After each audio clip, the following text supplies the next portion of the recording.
And so before we looked at the statistics of marriage, and we noticed that it went down from 56% a few years ago to 51%. That's how many Mhm. people. So there's less people getting married and Mhm. less people in even relationships.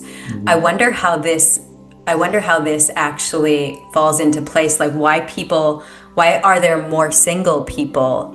Why are there less couples today? Like, I wonder if all of this ties in. Like, relationships are hard. How about Well, that? yeah. Like, it's difficult. Well, there's a lot of variables that could be considered. Of course, back in the old days, we were trained from our religions that marriage is for life. You stick together, you hang together, and we're emotionally conditioned to do so. Yeah. There's some cultures that aren't so much like that. There's a lot less. But there's cultural training as well. Now, again, emotional dynamics, emotional links, and conditionings play a big role in a relationship as well. And then also there is the feel good society becoming more and more available. We get programmed by our TV shows and stuff about whatever it is that we get liberalized. I personally believe in marriage. I personally believe in relationships. I like being in relationships. To Hmm. me, that I'm a connecting type person. When I do sessions, I connect with your mind, your heart, your thoughts, and I go and help you clean up stuff and make you a better person. I'm a bit shy as well. I have my shyness, my quietness. But everybody has their own programming. So why does this happen? Because one, here it is. You think about it. Like, say for example, we come from an environment, emotionally abusive mother, right? Now, a lot of people say, well, like Crystal, you're a girl and you're going to marry someone like your dad, or if you're a man, you'll marry someone like your mother, and that's not necessarily true. Most likely, you will attract the person who fits your inner world. Your inner world is designed and sticks out loudly are the abuses and traumas. So that means if say you're a female and your abuser is your mother really hard and on you, and you don't want to be like her, so you'll end up finding someone like her, but it's a male version. Right. I can see that. Yeah, Hmm. and like some people, they're really good. They got two messed up parents, and they take both of them in. And we have a part that's called reticular formation. We bring into focus what we're familiar with. So they have to sort through all the other ones to find that one that will supply you with your emotional needs, which is the hurts and the pains what you're familiar with. So people will get in a relationship and they get hurt and they tired to get hurt and they go pick another one that happens to be same thing or worse, and it compounds and they get to the point, said, screw this, I'd rather be alone, but they still have the hurt alone. Hmm. So, I've experienced this too. And, I work with relationships all the time. And, I look at myself and I had really recent, really very bizarre relationship. And I go, how in the hell did I allow this to happen? And I know how. With our relationships, we have what you call emotional imprint. An emotional imprint. That means sometimes they're good and sometimes they're bad. Neither one are bad to the unconscious. It's just what it is. And Hmm. so we have a tendency to pick the same type of person. Like, say, for example, there's a lot of stories with this. Like the one lady, she says, I just don't understand why I keep dating alcoholics. Nobody on my parents' side, no one on my mom or dad's side, neither one are alcoholics. None of them. What is it about me of being attracted to alcoholics? And of course, I have no idea. So we started working on her feelings about alcoholics. And of course, when you date alcoholics, you get a new world of Yeah. emotional craziness, Hmm. different styles and ways if you're not familiar with it. And then all of a sudden, she goes, a memory pops in her mind, something she actually never recalled until now. And that is, she remembers going to like a Christmas party or family gathering, and she just loves her grandpa. And she sat on grandpa's lap, and and she's feeling love with grandpa, but grandpa just had a little taste of wine. Feeling love, she smelt that wine, the smell of alcohol. All of a sudden, love and alcohol linked together. Yeah. Now she's a young teenager, teens or 20s, whatever. She's out dancing, nice guy, and she smells all of a sudden the love feeling pops in. Mm-hmm. Now, all of a sudden, she has love, has this feeling of love, and alcoholics became a part of her love program. Not even consciously knowing it's linked, not even knowing it's linked whatsoever. And then as we started cleaning up, I said, well, let's clean this alcohol love feeling. She said, no, no, no, I don't want you to take my love. I said, first of all, there's no love in alcohol. Right. Yeah. The love is for your grandfather who is loving and kind. And that's how we do with cookies, bakes, Right. chocolates. All of these are linked to emotions. People think that they find love and feel love when they eat chocolate. And there's no love in it. Read the ingredients. But the reason is you're emotionally conditioned. So that's how relationships are. Like say, for example, I'm using you, even though it's not you. Say, for example, your dad had blue eyes. You love your dad. Your dad was a nice guy. Or maybe your grandpa had blue eyes and really nice guy. Or you loved your brother or somebody else with blue eyes. And the blue eyes just make you feel good, right? So you're out there in the world and you see this really gorgeous man or woman with blue eyes. Mm. Now your attraction to feeling is associated to a specific color and you're translating it based on your internal world. But the problem is, this person is going to bring a new world that you never knew existed. Mm. Let's say he or she comes from a crazy world. Right. And when you start dating them at first, they don't share the crazies yet. They wait until you've got hooked, reeled in, and you're Right. deeply involved. Then Mm-hmm. all of a sudden they start sharing and belittling you, harming you, Mm-hmm. trying to destroy you, get rid of your friends, torment you, blame you, guilt you, and wear you down. Wow. All of that, well, that was all red flags. But Everything you said. here's the bizarre thing. I mean, I personally experienced this. Okay, And but then it- did you, like, for the people listening, did you, like, these are the red flags. Like, people are in a relationship, they're listening to us, yeah, yeah. they're But, but, experiencing here, those but things. here's the problem with the red flags. If you go in and you feel love, and that love feeling, we create an imprint of what we want. We have this image of the relationship we want based on your past, and this overlays Yeah. what's actually seeing happening in front of you. So here it is. Wow. In the beginnings, they're going to love you up. They're going to, Wow. best sex in the world, cookies, take you out on dates, buy you gold, buy you jewelry, and the love feelings that says, oh, I'm really special, really, really special. But slowly they start dripping in their lifestyle. And so here it is. You're still holding on to the image. You're still holding on to your emotional training, this imprint. And that's what a drug addict will do. That's what a Right. gambler will do. They have the win, they feel good, and yet they're being abused. But they Yes. don't want to see that. They want to hold on to their dream. Right. And it starts getting worse and worse and worse. And now you're depressed. You're gaining weight. You feel like you have nobody. It's because they wore you down. They wore you down and destroyed you. Because Right. this is who they are. By the way, for them, this is normal. The guy or the girl or the guy, this is normal because you know why? That's what mom did to them. That's what their dad did to them. That's what their brother did to them. That's what their twin sister did to them. So they get this education on how to take control. And by the way, what drives them is their own pain and hurt, their own insecurities, and they don't want you to leave them, so they're going to wear you down so you won't leave them and you only need them. Mm, Very wow. typical extreme narcissist. Right. So it, So what yeah. do you do when you're entering, let's say you're entering a brand new relationship, okay? Because now, Mhm. let's say you're entering a brand new relationship, then Mhm. we really do have to start looking at behaviors of language. Yeah, Now, yeah, watch their behavior, yeah, notice what you're yeah, noticing, but you're saying also there's the flip coin on this is they're yeah. gonna love you up. They love you up. They butter you up. They roll you on both sides, and you feel like you're great. But Yeah. slowly, the poison starts to sink in. Because remember, you're high from the feel goods, and then you're willing to tolerate the feel bads because you're still focused on the feel goods. And over time, I work with so many people who had this experience. This one lady's very, very intelligent woman, very, very successful woman, internationally known, and this gorgeous man, stalked her, hunted her down, dated her, and married her. And while he was with her, he slowly started dribbling the poisons to her friends and her family with lies, and slowly alienated her from her friends and alienated her from her family, and slowly started doing this and started saying, "You're crazy. I didn't do that." The gaslight. So they said, Oh.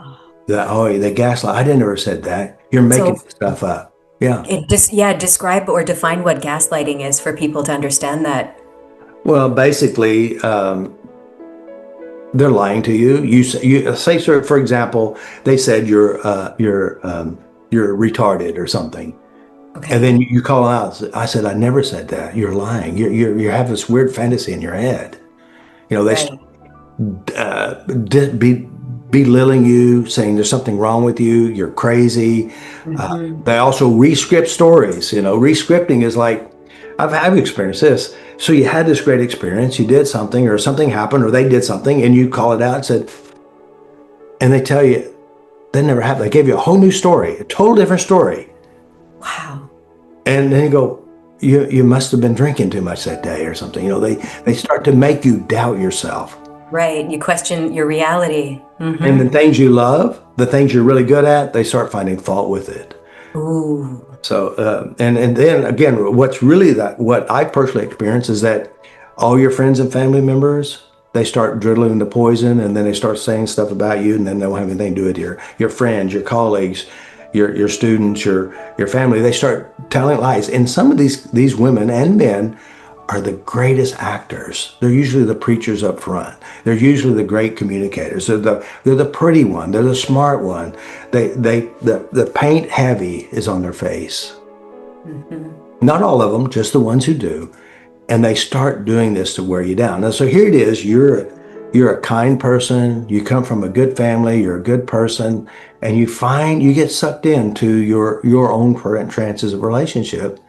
Then over time they wear you down. Over time, of course, they keep you fat and happy so you won't leave them, or they give you a bunch of children so you can't escape, or you're so indebted and you're so scared of this person if you do divorce them and leave them because they've Yes. already threatened you, they've already harmed you, they already scared you, and you're Hmm. stuck in a trap. Yeah. And people that are listening to us, they're stuck in a trap. There are Yeah, listeners. We've yeah, talked to them.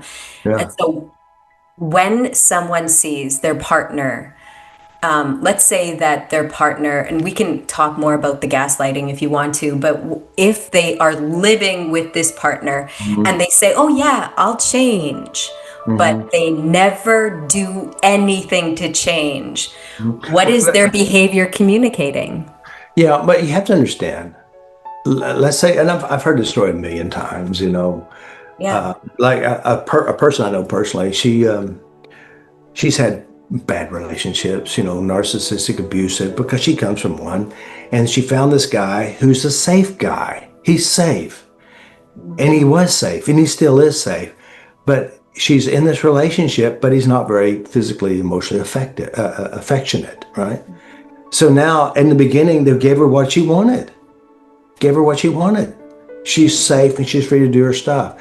But over time, she starts to want to get closeness. And you know what? He's like this. No. And now she's healing and changing, but he's not. Hmm. And then all of a sudden, now we have a problem. At first, it was working out well, because Right. he supplied a need. But later on in age, she says, well, I'd like to make love. I'd like to have sex. I'd like to have somebody spend time with me physically. And of Hmm. course, this guy's the same. He hadn't changed. Mm. And I got a phone call from a lady, and she goes, I need your help. I need to know what to do with my husband. I said, is he alive? What did you Maybe do with bury a him? body somewhere. She goes, yeah, he's alive. I said, well, what's the problem? He says, well, we've been married for 28 years. He's an alcoholic, and I don't know what to do. So he's got this problem, right? And I said, well, okay. And he says, we need counseling. I said, great. This is how I do counseling. I don't see you together, because each person in the relationship has their own world and their own emotional issues. They do. Hmm. And then, of course, when they collide, I said, this is what I want you to do. I want you to write down every bad thing he's ever did, ever said, ever done, every possible miserable experience you've ever had. And even in your childhood, if you had other people who played the same role, write them down. Now have him do the same thing. Write a list of everything that he doesn't like about you, everything you said, everything you did, etc. All right. And I said, I'll see you on Tuesday at 6 o'clock. Right. So she comes in, and so I'm working on this list of all the things she doesn't like about him, every pain, every hurt, every miserable thing, because she's trying to figure out, do I divorce him or what do I do? You know? And of course, I don't tell people to do that. And so Right. what I do is I go and I clean all these memories up. At the end of the 2 hour session, she goes, I still don't know what to do with him. I said, I understand. She said, I feel like I waste my time. I don't know what to do with him. I said, I understand. I can get ready to work with him. Next week, we'll go a little bit deeper. Right? So she's gone, and I go out to get him, and he wasn't there. I came back 20 minutes later, he wasn't there. 30 minutes later, he wasn't there, so I took a nap. The following week, she shows up.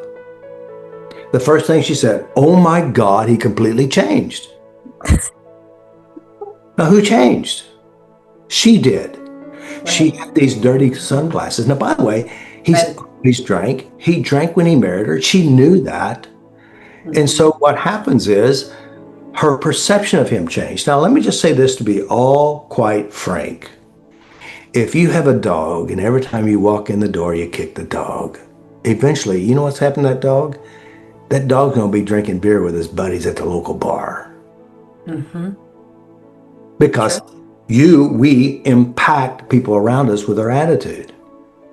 So what has happened is her perception changed, her attitude changed, which impacts the relationship. Even though he didn't seek any therapy, his best therapy was to run. So that was his coping strategy in the marriage. Oh yeah. And by the way, he's always drank, you know. And the problem is that we distort the world. Now, let's say you have a partner he's not into self-help.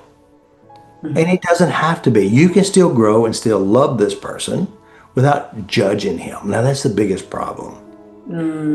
We judge and criticize and condemn because we learn to do that from your parents. Right. Or from your religions. Right. So you are saying in regards to someone, like we're talking about the husband, but it could be either or. Yeah, it's either one. Yeah, but let's say the husband, his behavior is showing, his behavior is the language, and it's showing I'm not doing anything to change. I can talk like I'm changing. Well, here's the truth. Let me just pause you. They want to. They wish to. They miss one piece. How? Oh, How? okay. Now remember this. I want you to think about it. Interesting. It's like some of you guys may try diets and you want to lose weight, right? And the diet says no carbohydrates. Now, logically, you say, okay, I want to lose my weight. I want to. And next thing you know, the donut bell rings and the fresh bread rings. And all of a sudden, fresh bread, you're eating the donuts. And you know why? It's because in your brain, you have programs. Carbohydrate equals mama's love. Carbohydrate equals friends and friendships. Carbohydrate represents a family. And so consciously, you're going to try to lose the weight by being mentally in control. But the emotional system makes you do the weird stuff. And that's that little piece that Paul said, I want to, but inside me, the programmer makes me do what I don't want to do. Yeah. Yeah. So people really do need they need to learn how to use their own brain. They need to understand their brain. They need to understand the mechanics that you teach and you can change yourself. It is necessary. This is not, it should be a requirement, Robert. I mean, not that I want to add more rules and laws to people, but like it's so necessary. If you want a manual for your brain, there is one. Yeah. Yeah, I have one. Learn. Yeah. You have it, exactly. You created it. It's already done. We don't have to try to recreate another wheel. It's already done. I mean, I created this system. I put it together. Yeah. I'm the mastermind behind it. Now it's like the guy who created Reese's peanut butter cup. They didn't make peanut butter. They didn't invent peanut butter. They didn't invent chocolate. You put together, you create an operating system. I have an amazing operating system, and you get measurable results. And the good thing about what I teach, no one dies because of it. There's no spiritual anything. It's just mental mechanics. You do this, you get that. I'm very practical at that. It is spiritual if you're spiritual, and if it's mechanical, it's mechanical. It's just logical. And I know that this works. It'll change your life. It's changed my life. It's improved me tremendously. It changes people's lives every day because it's about how to take control of the self. To know thyself is what they all say. Basically, what they're saying is know what you do inside yourself. Know how you represent things. Notice what you're using to make yourself feel bad or good. And use mental mechanics to adjust your life. Mm-hmm. The number one cause of all problems is perception. Perception and the internalization of the world. Mm-hmm. All problems are successful outcomes. They're not problems, they're just outcomes to the unconscious. Consciously, we don't like it. But the bad thing is, some people say, I got the saboteur within. And the truth is, there is no saboteur within. Within you is a survival system. The saboteur is ignorant consciousness. And you're Yeah. fighting against the smartest part about you. So if you Mm-hmm. make peace and know the mechanics of the mind, you can create anything. Think about it. You create some pretty amazing, miserable stuff. It takes a Right. lot of work. Yes. That's so good.